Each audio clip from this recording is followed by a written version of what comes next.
All right, let's talk about art galleries. So we had one student. gentleman in the class who you pre-framed art gallery as a method of dealing with problems or That are emotions unresolved, that are unresolved, bad stuff, something a situation technical you're term. dealing with, maybe some bad memory, maybe somebody that you haven't forgiven, could be anything, right? Something bad, and you get to clean it up in the privacy of your own unconscious Yeah, because mind. we don't have to know what it is.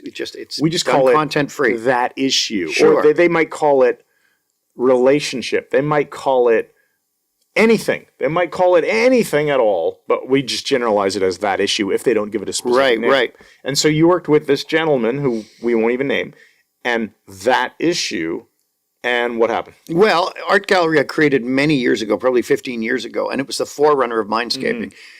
We go on a metaphorical journey. My voice goes with him. We hypnotize him. He goes into an imaginary art gallery. And let's not even spoil what's No, I won't going spoil it. on But in the when art he's gallery. in there, he goes and sees various paintings, and that's what brings understanding Yeah. and resolution and to the you problem. never tell him anything about what's on a painting. Nope. It's I don't all even up ask. to his own. This is the thing. He's presented with the idea that he'll be looking at paintings, and in a moment the painting will be uncovered and you'll see, and there's a framing around what it represents, but Right. there's zero content around what's on the painting. You know, is it a painting of Mickey Mouse? Is it a painting of We don't know. Yeah, this podcast? could be abstract. Yeah. But we don't he know. deals with them when he sees them, And then- in his imagination. And this young man went through a lot of processing. There's mean, always, almost always. Tears running, the abreaction. Yeah. And I just let him do it. Let Yep. it all abreact out until he's ready and gives me a nod that he's ready to go to the next painting. Yeah, and I gotta say, there's a hell of a lot of bravery for a man to go to Yeah. the front of the class, go through an experience like that In front of 40 know people. it's being Yeah. filmed, have an emotional reaction like that. We have no idea what was going on. Nope, right? nor did we ask. Nor are we going to ask. We care. I was going to say we don't even care. We don't care to ask because we don't recognize. Right. Of course, we care about him. He's an awesome guy. Yeah. And after the fact, I asked him. I said, "Is it okay if we still use this for our students?" And he said, "Can I see it?" He looked at it, and he said, "If it's going to help someone else, Yeah. yeah." Freaking great guy. And the whole class was like that. I was so, oh man, I'm having a reaction just thinking about it because I know. it was great. So to he you took watching 10 who minutes. you know who you are, Yeah. you rock. Respect, buddy. Yeah. It was great because he said, I need about 10 minutes. And he had Yeah. to go and wander around the place. And just all stuff was coming to the Yeah. surface that he was processing. I just can't wait to hear the back. brain is from him. amazing. We have the tools to get in and change things. Yeah. So I know. let's mention something else. It's amazing how just talking about this stuff can actually triggers emotions because I I can imagine. It's a joy to see people set free Yeah, from stuff. yeah, it's stuff that's burdened them for years, like Rick's fear of flying had burdened him for years. 100%. So, Oh, we had one more that I wanted to bring okay, up. bring it on. So there was another gentleman, and he was there with his wife. Oh, And he yes. told me, again, I'm going to keep this all very private. Yeah. He told me that he had been, he didn't describe any of the issues or anything, which is that for a lot of people see therapists over the years for, Sure, for which is whatever, great. right? Yep. Could be, who knows what.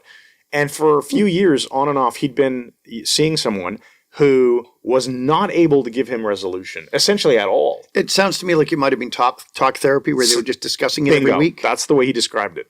So his wife's hypnotherapist.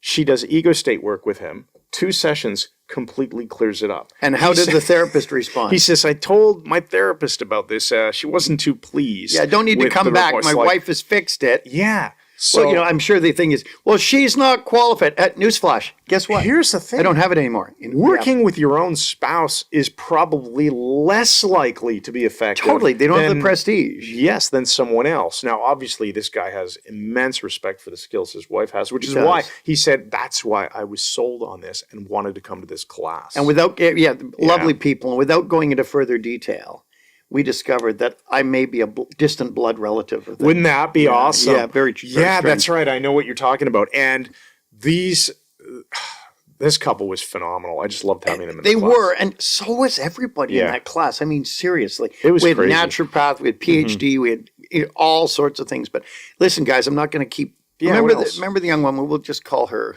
S. She came forward. I can't remember even what she volunteered for. And it should have been a very. Oh yes, I remember that. You remember I what know it who was, you're talking the about. purpose? I don't remember. Neither do I. It was supposed to just be a little demonstration. I think of an induction. I don't even think you were demonstrating a technique. Right, but she went really deep and Really? started processing all kinds of stuff. And she's not theatrical. I mean, this woman is very smart. She was in a master program in my Yeah. hypnosis training, and just a lovely person, great, really focused, really self-aware.